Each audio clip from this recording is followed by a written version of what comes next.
와, 미치겠네요 진짜. 이게 아닌데 참, 일본이 속한 2조 조별리그 3차전 경기가 새벽 4시에 동시에 치러졌습니다. 요 팀은 죽음의 조로서 앞선 두 번의 경기가 순위를 요동치게 만들어 버렸는데, 그 두 번의 경기 모두 주인공은 일본이었습니다. 먼저 독일을 이겨버린 거죠. 그것도 역전승으로. 그리고 두 번째는 스페인에게 7실점으로 발린 코스타리카가 일본을 1대0으로 이겨버렸습니다. 강팀에 강하고 약팀에 약해버리면 일본은 강팀인 건가요? 약팀인 건가요? 그걸 판단할 수 있는 마지막 경기, 스페인과의 결전이 있었습니다. 이미 경기 전에 독일이 스페인에게 꼭 일본을 이겨달라고 했다는 외신 기사들이 있었는데, 스페인 매체 마르카에 따르면 리디거는 스페인과 경기가 끝난 뒤 카르바할에게 다가가 이제 일본을 이겨달라고 당부했다고 보도했고, 카르바할은 이후 스페인 매체와 인터뷰에서 일본을 이기면 선두 자리를 확신할 수 있다, 우리가 일본을 이기려 한다는 것을 의심하는 사람은 아무도 없을 것이라고 승리 의지를 내비쳤습니다. 거기다 스페인 감독 엘리케는 자신의 개인 방송을 통해서 경기가 끝날 때 플릭은 나에게 일본을 이겨달라고 말했다고 고백하기도 했습니다. 이 정도면 유럽 대 아시아의 전쟁이 되는 거죠. 그러나 이 감정은 숨길 수가 없습니다. 승부욕이 있다면 일본의 선전은 대부분 국내 축구 팬들에게 패배감을 주게 되죠. 또한 한국보다 먼저 경기가 치러지면서 부럽기도 하게 되니까요. 2조의 3차전 경기는 냉정한 승부보다 심리전이 엄청나게 묻어난 상황이었습니다. 스페인은 사실 일본에게 져도 되거든요, 2위만 할 수 있다면. 하지만 일본에 패배하려다가 저쪽 경기에서 코스타리카가 독일을 잡으면 탈락이기 때문에 곤란한 상황이 일어나니까 그냥 또 맘 놓을 수도 없었습니다. 독일은 스페인이 일본을 상대로 승리해 줘서 1위만 해준다면 맘 놓고 코스타리카를 패서 조 2위가 될 수 있었습니다. 서로 바람이 조금 달라요. 스페인이 2위를 하고 싶은 이유는 1위를 해버리면 우승 도전의 길인 8강전에서 브라질을 만날 확률이 높아져 버리기 때문입니다. 일본의 앞선 두 경기를 보면 일본을 약팀이라고 만만하게 보는 사람은 없을 것입니다.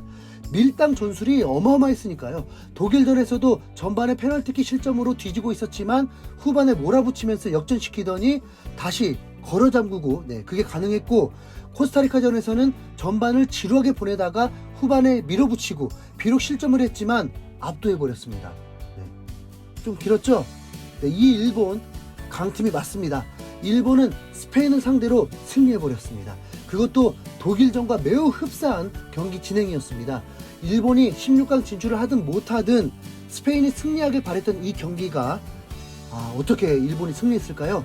전반 4분, 전반 7분 일본이 2번 공격을 하긴 했는데 통하지 않았고, 스페인은 전반 10분 만에 깔끔한 크로스로 인한 골로 득점에 성공했습니다. 일본은 승리만이 살 길인데도 스페인의 실수가 일어나지 않는 이상 조심스러운 경기 운영을 했는데 그래도 실점을 했습니다. 그런데 순간 놀라운 광경을 목격했습니다. 실점 이후 모리아스 감독이 비춰졌는데 그렇게 평온한 모습일 수가 없습니다. 애써 감정을 감추는 건 아닐까 했지만 솔직히 뭔가 의도가 있어 보였습니다. 이후에는 일본은 거의 80% 가까이의 점유율을 내주면서 스페인이 그냥 압도했습니다. 그리고 이건 확실히 작전이 있었다는 걸 느낄 수 있었습니다. 전혀 일본답지 않았으니까요. 만약 전반에 2실점을 했으면 어땠을까 했지만 그런 일은 일어나지 않았고, 후반이 되어서 모리아스 감독은 선수 교체를 또 진행합니다.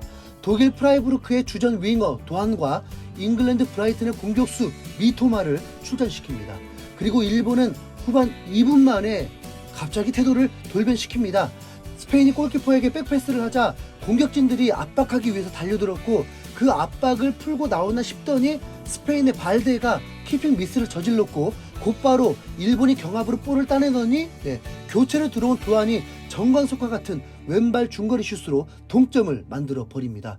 도안이 잘 차기도 했지만 골키퍼가 이 정도를 좀 못 막으면 참 후반 시작이었기 때문에 이제 16강은 누가 갈지 예상할 수 없었습니다. 독일도 1대0으로만 이기고 있었으니까요. 그런데 득점 후 3분도 안 돼서 일본은 정교한 패스 플레이로 스페인을 교란시키더니 첫 골 실점의 빌미를 제공한 발데가 또 어설픈 수비로 도안이 낮고 강하게 크로스를 올렸는데 이 볼이 최종적으로 골이 되었습니다. 그런데 일본이 기뻐하기도 전에 휘슬이 불렸고 이유는 득점 전에 볼이 아웃이었느냐 아웃이 아니었느냐를 판가름해야 했습니다. 육안으로는 아웃이었거든요. 네, 중계진도 느린 화면으로 볼 때는 아웃 같다고 하면서 기다렸습니다. 시간이 흐르고 흘러서 그런데 주심은 일본의 득점을 선언해버렸습니다. 공인구에 최첨단 칩이 있다고 하니까 뭐 정말 깻잎 한 장 차이일까요? 이렇게 보면 아웃인데 이렇게 보면 인인 거거든요. 네. 옵사이드 절묘한 만큼 김진수의 크로스만큼 끈질기게 포기하지 않은 결과였습니다. 이후 일본은 또 걸어 잠궜습니다. 독일이 미치고 팔짝 뛰고 있겠죠. 독일은 동점을 허용했지만 이후 차곡차곡 득점에 성공하면서 승리하고는 있었는데 좀처럼 스페인의 골 소식이 들려오지 않았습니다. 이건 마치 독일이 스페인에게 부탁했는데 스페인이 역으로 독일을 쳐버린 격이 되었습니다. 왜냐하면 사실 스페인도 독일이 이기길 바라고 있었으니까요. 독일이 이기면 스페인은 컨트롤할 수 있었고 오히려 원하는 대로 조 2위를 만들어낼 수 있었습니다. 독일은 최종 4대2로 이기고 반대쪽 스페인, 일본은 추가 시간 포함 100분 중 8분 정도만 흥미진진한 경기를 보여주고 나머지 시간은 그냥 패스만 하다 끝난 경기였습니다. 실제로 스페인은 지고 있는데도 그렇게 강하게 나가지도 않았습니다. 독일이 더 열받게 되는 상황이 된 거죠. 경기는 그대로 일본이 2대1로 승리했고 일본은 월드컵 역사를 새로 쓰는 기록을 남겼습니다. 첫 번째는 아시아 팀 중 2연속 16강 진출한 최초의 팀이 되었고 두 번째는 월드컵 역사의 한 팀이 패스를 700개를 넘게 하고도 패배하는 팀이 두 팀이 생겼는데 그게 바로 스페인과 독일이었습니다. 일본 상대하다가 그런 거죠. 이건 뭐 질식 수비도 아니고 뭐라 해야 할지 참. 이탈리아가 출전도 안 했는데 일본이 이탈리아가 돼버린 경기입니다. 모리아스 감독은 이번 월드컵으로 완전 명장으로 올라버렸고 그때 실점 이후에도 평온했던 그 모습이 사실은 전술 천재인가 싶습니다. 실제로 일본도 모리아스 감독을 명장이라고 하고 있고 매직이라고 평하고 있습니다. 일본조차도 기적이라고 표현하기도 했습니다. BBC를 통해 스페인 승리를 예측했던 서튼은 틀렸네요.